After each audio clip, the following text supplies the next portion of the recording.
గౌరవ జగన్మోహన్ రెడ్డి గారు 5 సంవత్సరాలు ఈ రాష్ట్రానికి ముఖ్యమంత్రిగా పనిచేశారు. ఆయన ముఖ్యమంత్రిత్వంలో మన రాష్ట్రంలో ఒక పెద్ద లిక్కర్ స్కామ్ జరిగింది.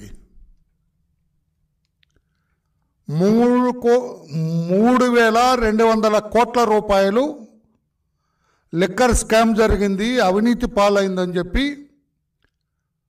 చంద్రబాబు నాయుడు గారు ముఖ్యమంత్రిగా బాధ్యతలు చేపట్టిన తర్వాత ఈ అవినీతి బయటకు తీయాలన్న ఉద్దేశంతో, వెలికి తీయాలన్న ఉద్దేశంతో ఈ అవినీతికి బాధ్యులు ఎవరు,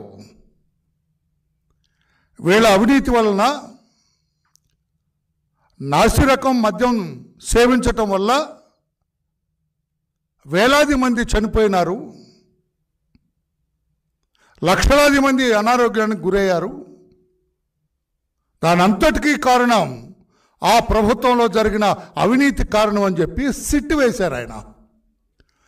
సిట్ దర్యాప్తు జరుగుతూ ఉంటే, సిట్ ఒక్కొక్కరిని అరెస్టు చేస్తూ ఉంటే, సిట్ దర్యాప్తు జరిగే తీరు చూచిన తర్వాత వైకాపాలో ఆనాడు అధికారంలో ఉన్న పెద్ద పెద్ద తలలన్నీ కూడా భుజాలు తడుముకుంటున్నాయి.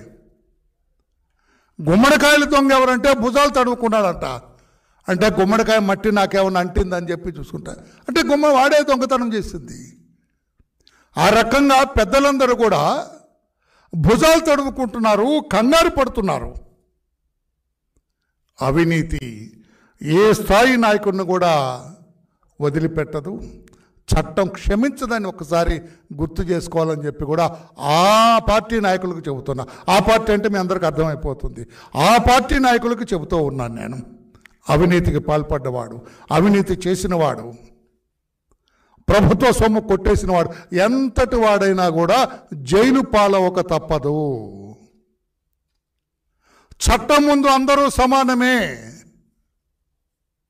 ఒక ఆయన బంగారు పళ్ళెంలో తినేవాడు, బంగారు గ్లాసులో మంచినీళ్ళు తాగేవాడు, బంగారం మంచం ఉండేది ఆయనకి, ఆఖరికి అనకూడదు కానీ ఆయన ఉపయోగించే కమోడ్ కూడా బంగారమే. Where is he now? నేను అడుగుతున్నా, జగన్మోహన్ రెడ్డి గారు ఎక్కడున్నారు? మీ అన్నలాంటి ఆయన, నేను పేరు చెప్పండి, నేను ఎక్కడున్నారు? చెంచెలగూడ జైల్లో దిక్కు లేకుండా నేల మీద పడుకుంటున్నాడు, చాపేసుకొని నేల మీద పడుకున్నాడు. ఏమైంది ఆయన బంగారు మంచం? ఏమైంది ఆయన బంగారు పళ్ళెం? ఏమైంది ఆయన బంగారు గ్లాసు? ఏమైంది ఆయన రోజు ఉపయోగించుకునే కమోడ్? బంగారు కమోడ్ ఉపయోగించిన వ్యక్తి ఈరోజు అందరూ ఉపయోగించే 1, 2కు ఉపయోగించే ఆ పనికి మాలిన దుర్వాసన వెదజల్లే ఆ బాత్రూంలో ఉన్నాడు. అర్థమైందా రాజా? అర్థమైందా? మీ రోజమ్మ గారు అడుస్తుంటారు, అర్థమైందా రాజా? నేనంటున్నా, రోజమ్మ గారు అర్థమైందా రాజా? అందుకేనంటున్నా, ఎందుకు భుజాలు తడుముకుంటున్నావు? ఎందుకు నీ పత్రికలో, నీ ఛానల్లో అవినీతి మాకు సంబంధం లేదు, కావాలని చంద్రబాబు గారి ప్రభుత్వం రాస్తుందన్న. కావాలని రాయటం అంటే ఏమి బుర్ర లేదా మీకు? బుర్ర లేదా మీకు? మీకేం అడ్వకేట్స్ లేరా? మీకేం న్యాయవాదులు లేరా? సిట్ దర్యాప్తు చేస్తూ ఉంటే ఫస్ట్ రిమాండ్ రిపోర్ట్లోనే దే హ్యావ్ క్లియర్లీ మెన్షన్డ్ 3,200 కోట్ల రూపాయల అవినీతి జరిగింది, ఇంకా దర్యాప్తు పెండింగ్లో ఉంది. Their line of investigation first case diary అంటారండి. Case diary, first case diary remand రిపోర్ట్కి ఎంక్లోజ్ చేసి వాళ్ళు ఇస్తారు, కోర్టులో సమర్పిస్తారు. Then it will become a open document. అర్థమయ్యేటట్టు చెప్పాలి, రాష్ట్ర ప్రజలకు కూడా తెలియాలనే ఉద్దేశంతో నేను ఈరోజు ముందుకు వచ్చాను. అసలు సిట్ దర్యాప్తు చేస్తుండగా మేము మాట్లాడకూడదు అనుకున్నాం. అయినా కూడా రాష్ట్ర ప్రజలు ఆ పనికిమాలిన పత్రిక, ఆ పనికిమాలిన ఛానల్లో మాట్లాడుతుంది. ఒకవేళ నిజమనుకుంటారేమో, కాదు, అబద్ధాలు ప్రచారం చేస్తున్నారు వాళ్ళు అని చెప్పాలనే ఉద్దేశంతో మీ ముందుకు వచ్చాను నేను. లిక్కర్ స్కామ్లో 3,200 కోట్ల రూపాయలు అవినీతి జరిగింది. సిట్ దర్యాప్తు చేపట్టాము. ఈ కసిరెడ్డి అనే అతన్ని మేము అరెస్ట్ చేసాం, అంతా తానే అని వాళ్ళ కేసు డైరీలో మెన్షన్ చేయటం జరిగింది.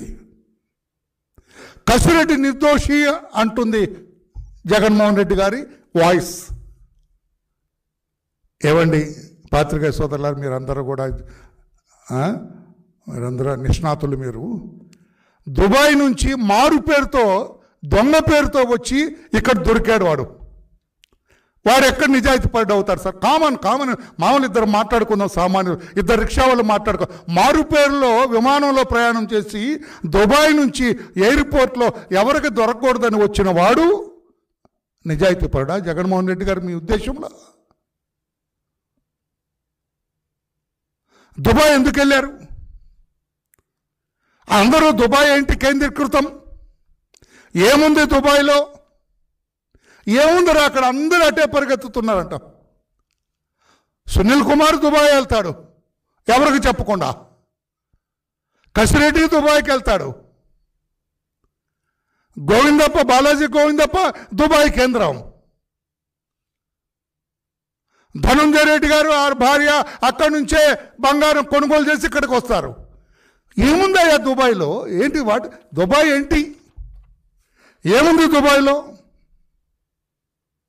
అది కూడా దర్యాప్తు జరుగుతుంది.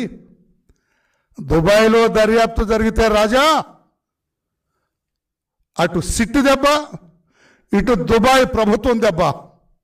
దుబాయ్ ప్రభుత్వం ఊరుకోదు కదా సార్, నువ్వేవాడు రా ఇక్కడ తెచ్చి ఇక్కడ పెట్టావేంట్రా నువ్వు, ఇంత ఎక్కడది రా ఇది నీకు అని వాళ్ళు ఎంక్వైరీ చేస్తారు కదా.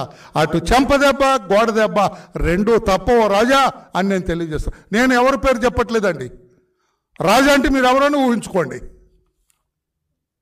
ఎందుకు నువ్వు నీ పత్రికల్లో ప్రజల్ని తప్పుదారి పట్టిస్తున్నావు? వాళ్ళు దర్యాప్తు చేసిన నిష్ణాతులైన అధికారి బృందం దర్యాప్తు చేసి కోర్టుకి వాళ్ళు రికార్డు సమర్పిస్తూ ఉంటే నీకేదన్నా అవి నిర్దోషుల్ని పోలీసులు సిట్టు రూపేణా అరెస్టు చేసి అనిపిస్తే court document is open, remand report ఉంది, కేసు డైరీ ఉంది, నువ్వు వెళ్ళు. ఏ కోర్టు అనే నీకు సంధిస్తుందా? 100 కోట్ల రూపాయల స్కామ్ జరిగితే ఢిల్లీలో సిట్టింగ్ ముఖ్యమంత్రి అరెస్ట్ అయినాడు, పెద్ద నాయకులు అరెస్ట్ అయ్యారు, ప్రభుత్వమే. ఇది 3,200 కోట్ల రూపాయలు. ఇంకా పెరిగే అవకాశం ఉంది. పెద్దలు తగిలితే ఇంకా పెరిగే అవకాశం ఉంది. దీన్ని కోర్టుకు అర్థమైంది, న్యాయస్థానాలకు అర్థమైంది, గౌరవ జడ్జీలకు అర్థమైంది ఈ కేసులో ఉన్న పస.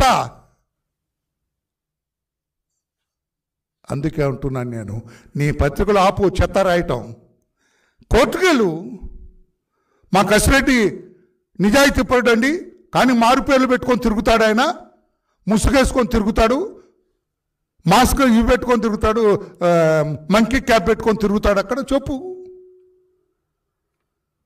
అందుకే అంబటి రాంబాబు గారికి నేను అడుగుతున్నా, మీ ద్వారా ప్రశ్నిస్తున్నా, మిస్టర్ అంబటి రాంబాబు మాజీ మంత్రివర్య, ఆ పార్టీ నుంచి లోడలోడ మాట్లాడే నాయక, ఏం మాట్లాడాయన?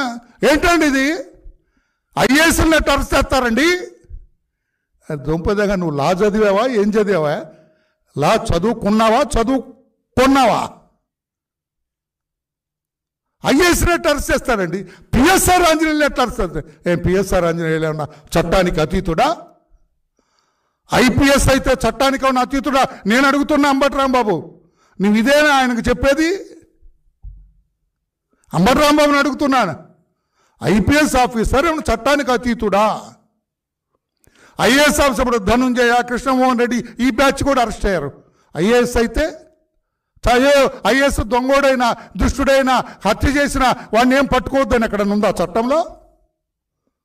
మీ దొంపల దగ్గర ప్రజాస్వామ్యం కొట్టేసి తందనాలాడి పైకి నిర్దోషాలు మాట్లాడతారా? At is non sense. పైగా నువ్వు కోర్టు వేసుకొని కోర్టుకు వెళ్తావా? ఏదో జోకర్ లాగా. ఏం చెబుతావు జడ్జి గారి దగ్గర? సార్ ఐఏఎస్ని అరెస్ట్ చేశారు సార్ చంద్రబాబు గారు, ఆయన మీద చర్య తీసుకోండి అని చెబుతావా? ఐపీఎస్ని అరెస్ట్ చేశారు సార్, మీకు తెలుసుగా సార్ ఐపీఎస్ని అరెస్ట్ చేయకూడదు, ఐఏఎస్ని అరెస్ట్ చేయకూడదు అని చెప్తావా?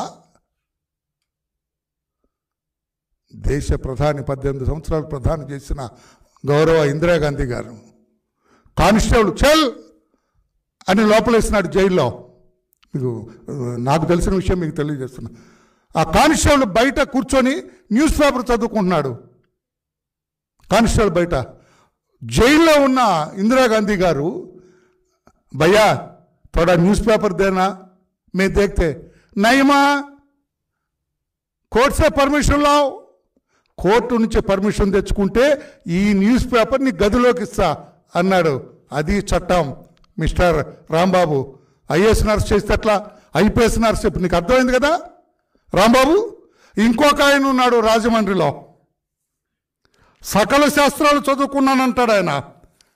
తాను మేధావినని, సర్వశాస్త్రాలు తనకు తెలుసునని, గోడ మీద పిల్లిలాగా ఉంటూ తన దివంగత నాయకుడి కొడుకు ఏదో రకంగా సాయం చేసి మరలా అధికారంలోకి తీసుకురావాలని తపన పడుతుంటున్న ఆ పెద్ద మనిషికి తెలియజేస్తున్నా, ఐఏఎస్ని అరెస్ట్ చేయకూడదండి. నువ్వు పెద్ద మేధావ్యా, నువ్వు పెద్ద తెలివిగలవాడివా? ఏం సార్ గోడ మీద పిల్లిలాగా ఉంటావు నీ దొంపదాగాను. ఇంకా వస్తావా ప్రశ్న మాట్లాడతావా? ఐపీఎస్ని అరెస్ట్ చేయకూడదా? ఐపీఎస్ హత్య చేస్తే వదిలేద్దామా? కోట్లు కొట్టేస్తే వదిలేద్దామా? తాగి తందనాలు ఆడితే వదిలేద్దామా? ఆడపిల్ల కొంగు లాగితే వదిలేద్దామా? ఏం లా చదివినావా నువ్వు? ఎక్కడ చదివినావా? ఏ ఊళ్ళో చదువుకున్నావు? ఏనా బుడబొక్కల కాలేజీలో చదివినట్టున్నావు. ఇలా మాట్లాడొచ్చా మీరు? లా చదివి చట్టం తెలిసిన వాళ్ళగా ప్రజల్ని తప్పుదారి పట్టిస్తారా? రిమాండ్కి వెళ్ళారు ముద్దాయిలు, 7 ముద్దాయిలు రిమాండ్లో ఉన్నారు.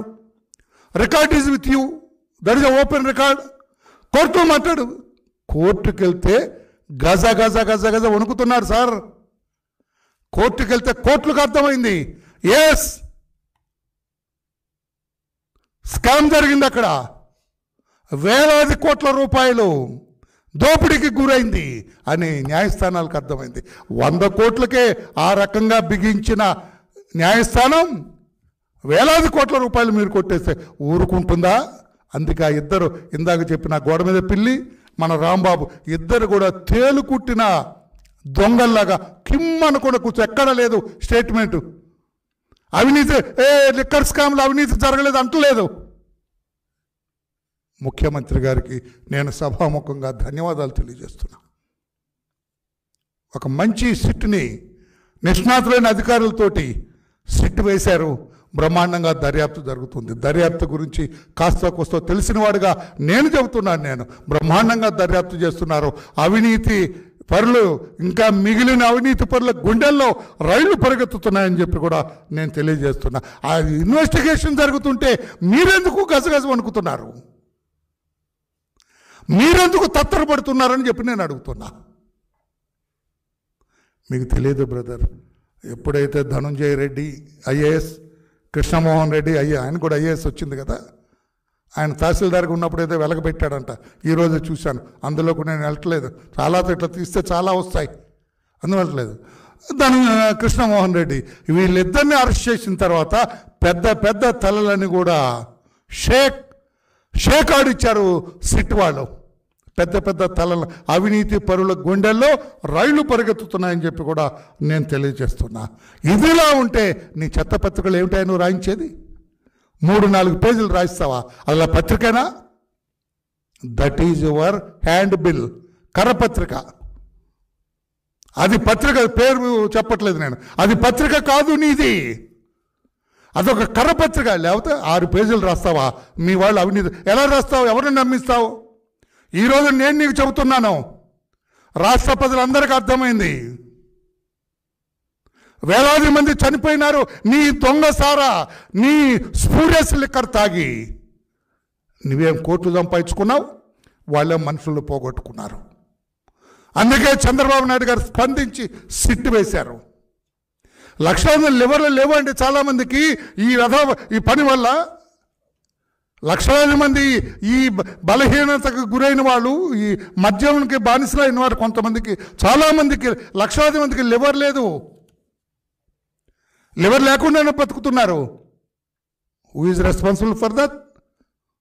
మీరు కాదా? మీ అవినీతి కాదా? మీ దొంగ పద్ధతి కాదా? ఎవరు పడదు. అందుకే చంద్రబాబు గారు సిట్టేశారు. అవినీతి పరుల గుండెల్లో రైలు పరిగెత్తుతూ ఉన్నాయి. ఆపండి నీ చట్టపత్రికలో మీ పనికి రాత్రు గో టు కోర్ట్. పత్రిక మీకు అర్థమవుతుందో లేదో, ఓపెన్ రికార్డ్ సార్. ఇప్పుడు అరెస్ట్ అయ్యారు, రిమాండ్ రిపోర్ట్ ఉంది, కేస్ డైరీ ఉంది, కోర్టు ముందు లైన్ ఆఫ్ ఇన్వెస్టిగేషన్ ఉంది. అక్కడ వెళ్ళండి కోర్టుకి. సార్ మా కసిరెడ్డి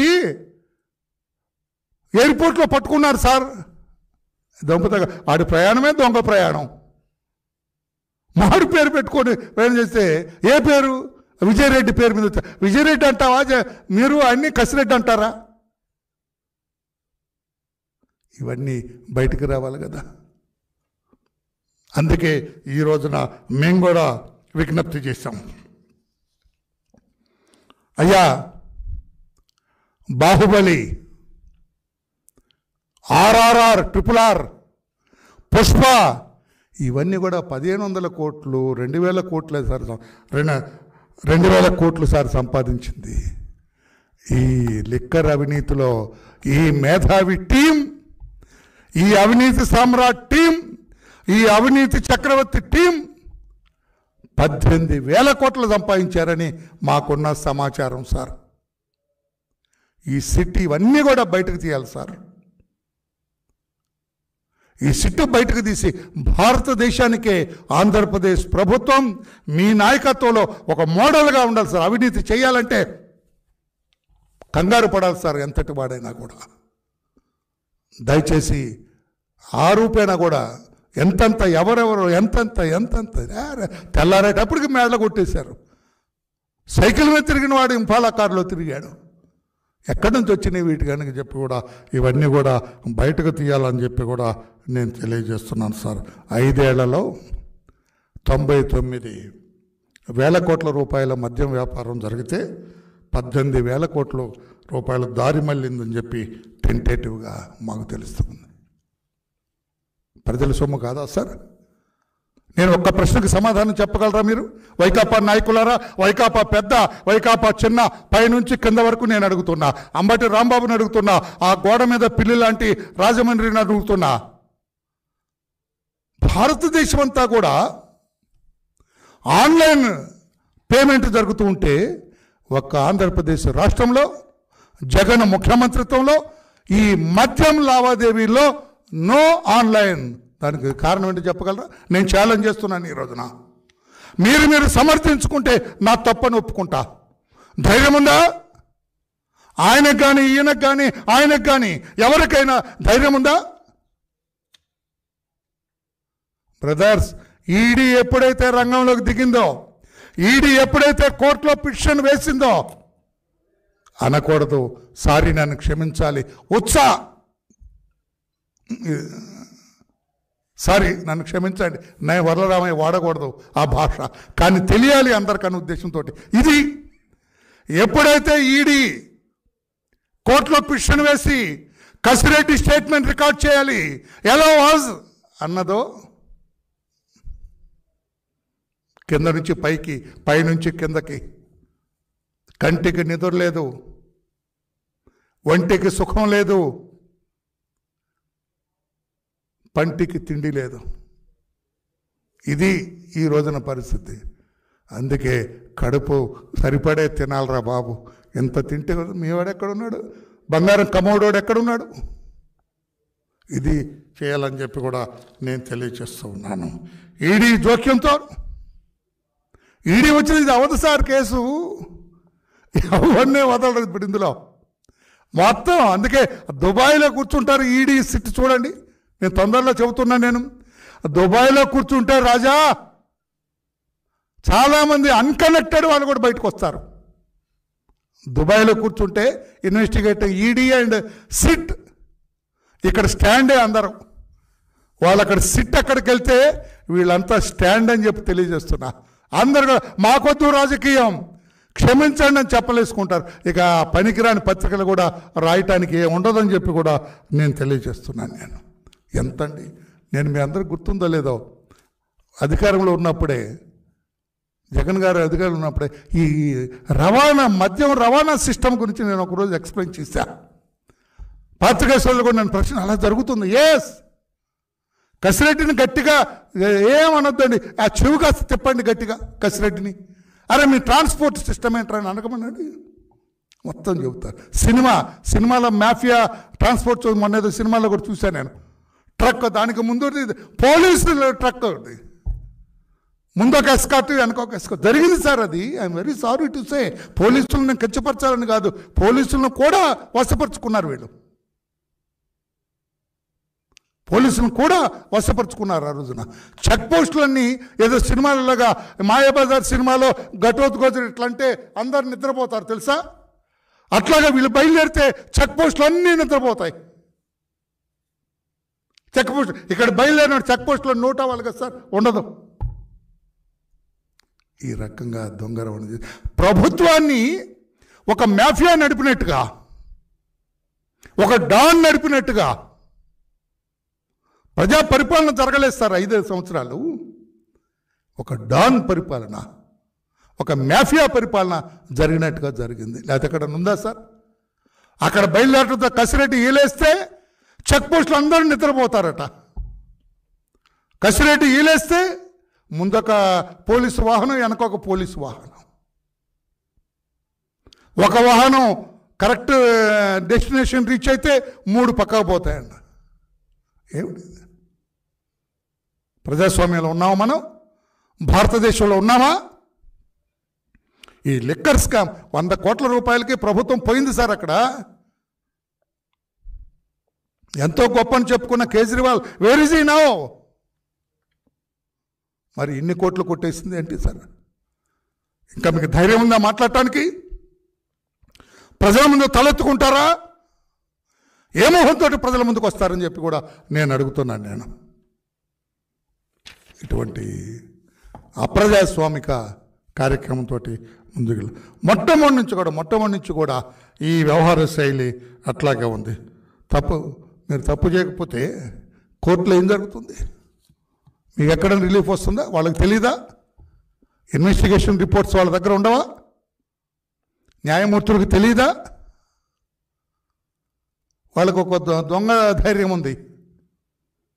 ఆ బంగారు కమోడ్లు ఆయన ఎట్లా చేసుకున్నా అట్లా చేసుకోవచ్చు అనుకుంటున్నారు.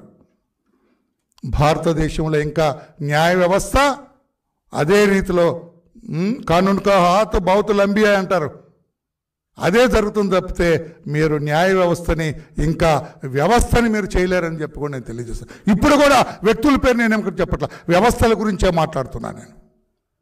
అప్పుడు ఎట్లా ఉంది? చంద్రబాబు నాయుడు గారు ముఖ్యమంత్రి అయిన తర్వాత ఈ వ్యవస్థ ఎలా ఉంది? అవినీతి రహితమైన వ్యవస్థ ఈనాడు చంద్రబాబు గారి నాయకత్వంలో నడుస్తుంటే, కూటమి ప్రభుత్వం నడుస్తుంటే అవినీతిమయం, ఎవరి వేరు అవినీతి, ప్రతి చోట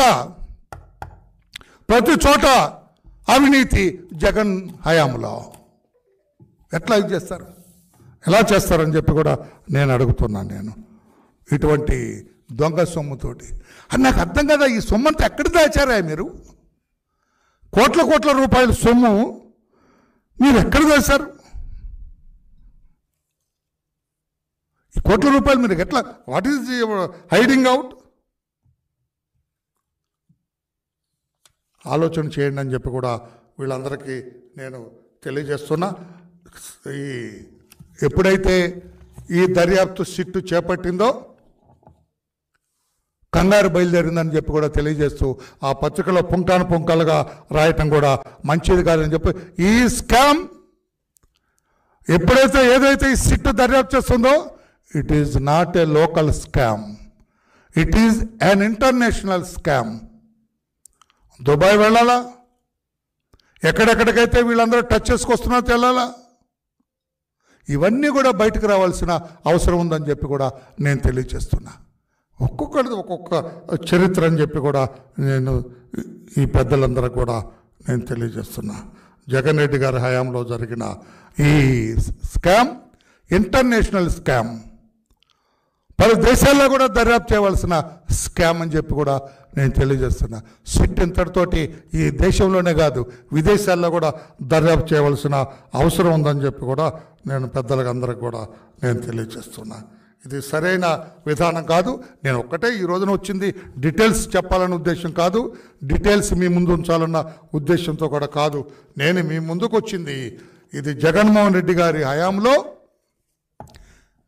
వేల కోట్ల రూపాయల అవినీతి జరిగింది ఈ లిక్కర్ స్కామ్లో అని చెప్పటానికే మీ ముందుకు వచ్చానని చెప్పి కూడా నేను తెలియజేస్తూ ఉన్నాను. నేను ఇంకొక విషయాన్ని కూడా నేను అడుగుతూ ఉన్నా. అన్నిటికీ దుబాయ్ నేతృత్వం వస్తుంది. ఆ రోజుగా మీకు బాగా గుర్తుందో లేదో ఆ విషయాన్ని కూడా నేను తెలియజేస్తున్నాను. నేను దుబాయ్లో బయలుదేరారు ధనంజయ రెడ్డి గారి శ్రీమతి వైఫ్. విజయవాడ ఎయిర్పోర్ట్లో ఆమెని నిర్బంధించారు, ఆపారు, చెక్ చేశారు, బంగారం ఉందన్నారు. విజయవాడ ఎయిర్పోర్ట్లో అందరూ హుటాహుటిన బయలుదేరారు. ఆనాడు ధనంజయ రెడ్డి గారు సీఎం గారి సీఎంఓలో సెక్రటరీ, మొత్తం తానే చక్రం తిప్పుతున్న వ్యక్తి. ఆ రోజున ఇన్ఫ్లుయెన్స్ ఉపయోగపడింది. అధికారులందరూ వెళ్ళారు, DRI directorate of revenue intelligence వాళ్ళు వెళ్ళారు. అవేమీ లేదు, ఎన్నో కిలోల బరువు తెచ్చారని అప్పుడు వార్తలు వచ్చినాయి పత్రికల్లో కూడా. ఆమె ఏదో సూట్ కేసులో తెచ్చారు. సూట్ కేసులో తెచ్చింది ఏం లేదా, మెళ్ళ వేసుకున్నంత బంగారం అది, దెర్ ఇస్ నో కేసు అని వదిలేశారు. నేను గౌరవ ముఖ్యమంత్రి గారికి నేను విజ్ఞప్తి చేస్తున్నా, దయచేసి ఆ కేసును కూడా పరిగణలో రీఇన్వెస్టిగేట్ చేయించండి, పునర్దర్యాప్తు చేయించాలి సార్. వీళ్ళ బతుకులు బయటపడాలి సార్. ప్రజల డబ్బుతో ఇల్లు బంగారం కొనుక్కోవటం ఏంటి సార్? ఏమన్నా ధనంజయ రెడ్డి గారి జీతంతో కొన్నారా? ఆయన జీతం డబ్బులతో కొన్నారా? ఏంటి సార్?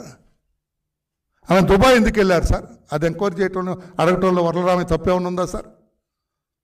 ధనంజయ రెడ్డి గారు ఇంత ప్రాధాన్యత కలిగిన వ్యక్తి.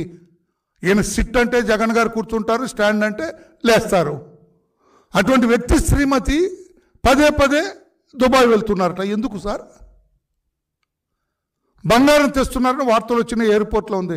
అందుకే కదా సార్ అనకూడదు, కానీ పాపం మా పట్టాభికి ఆ రోజున ఇబ్బంది వచ్చింది. పత్రికల్లో దీన్ని విశ్లేషించాడు అతను. అందుకే పట్టాభికి కొంచెం ఇబ్బందులు పాలయ్యాడు కాదా? అందుకే ఆ కోణంలో కూడా ఈ రోజునే పత్రికల్లో చూశాను నేను. ఆమె ఎవరైతే ధనంజయ రెడ్డి గారి శ్రీమతి ఉన్నారో వారికి తిరుపతిలో ఒక యూనివర్సిటీలో ఏదో ఉద్యోగం, వెంటనే ఒక ప్రొఫెసర్ ఉద్యోగం ఇచ్చారట. ఇవ్వటమే కాకుండా ఆమెకి స్పెషల్గా ఒక ఛాంబర్, ఏసీ ఛాంబర్ ఇచ్చారట. ఏ ప్రొఫెసర్కి లేదు, ఇక్కడ ఈమెకి ఇచ్చారు. ఏంటి సార్ ఇది? ప్రజలు మీకు అధికారం ఇచ్చింది, మీరు ఇష్టం వచ్చినట్టు వాడుకోమనా? ప్రజలు మీకు అధికారం ఎందుకు ఇచ్చారండి? మీ అంతేవాసుల్ని, మీ బంధువుల్ని, మీ చుట్టాలని, తెలిసిన వాళ్ళని అందరినీ అధికారంలో పెట్టుకొని కొట్టేమనా ప్రజల సొమ్ము? అవసరమైతే అది కూడా దర్యాప్తు చేయాలి. వెదర్ షీఈ్ ఎలిజిబుల్ ప్రొఫెసర్గా ఉండటానికి. ఏ ప్రొఫెసర్గా లేని ఏసీ రూమ్ ఈమెకి ఎందుకు వచ్చింది? ఇవన్నీ కూడా దర్యాప్తు చేయాలని చెప్పి కూడా నేను కోరుతూ ఉన్నాను. నేను అవినీతి జరిగింది, దర్యాప్తు జరుగుతుంది. ఇంకా 3200 కోట్ల నుంచి ఎన్ని కోట్లకు ఎగబాకుతుందో ఇది చూడాలి. ఎవరెవరు మెడకు చుట్టుకుంటుందో చూడాలి. ఏ ఏ దేశాల్లో ఈ మూలాలు ఉన్నాయో చూడాలని తెలియజేస్తూ నా రిక్వెస్ట్, రాష్ట్ర ప్రజలందరూ కూడా ఆ పనికిమాలిన పత్రికల్లో వచ్చినంత అబద్ధాల మూటలు తప్పితే నీతి నిజాయితీ నిజాలు లేవని చెప్పాలనే ఉద్దేశంతో మీ ముందుకు వచ్చా. Thank you everybody. Any question on this, your at Liberty to ask me. I will answer please.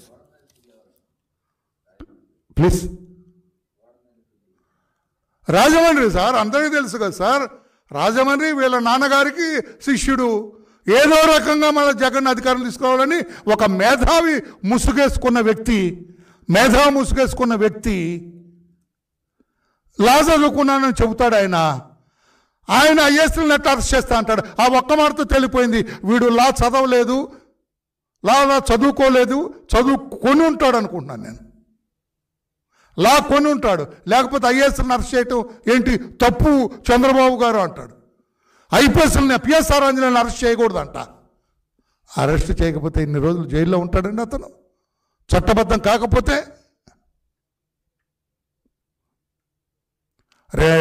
ఎవరు ఇతను, ధనంజయ రెడ్డి, కృష్ణమోహన్ రెడ్డి చట్టబద్ధంగా వాళ్ళు అరెస్ట్ కాకపోతే, అరెస్టుకు సరైన కారణంగా అయితే ఒక్క నిమిషం వాళ్ళని ఈ చట్టాలు నిర్బంధించగలవా? జైల్లో రిమాండ్కి పంపగలరా? ఇదొక్కటే సూత్రం సార్. రాష్ట్రపతులందరికీ నేను అదే విజ్ఞప్తి చేస్తాను. They have committed the mistake. అవినీతికి పాల్పడ్డారు వాళ్ళు. నీతిమంతులు నిజాయితీ పరులు అంటానికి వీల్లేదు. ఆయన మీకు ఇప్పుడు అర్థమైంది, నవ్వుతున్నారు.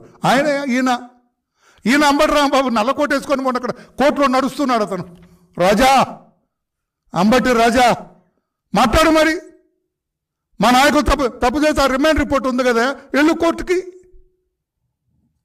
దొంపదగా ఊరికే నల్లకోట వేసుకుంటావు, నీ దొంపద కోర్టుకి వెళ్తావా అంటే అపహాస్యం చేస్తావా చట్టాన్ని? న్యాయమూర్తుల్ని అపహాస్యం చేయటానిక నువ్వు కోటేసుకొని వెళ్ళేది? ఏం మాట్లాడావా? ఏమన్నా మాట్లాడాడేనా న్యాయమూర్తులతోటి? అదే సినిమాలు వదిలేయండి సార్ మా వాళ్ళని అన్నావా? ఇచ్చేయండి సార్ బెయిల్ అంటారు సినిమాలో, చూసాము అది. Thank you.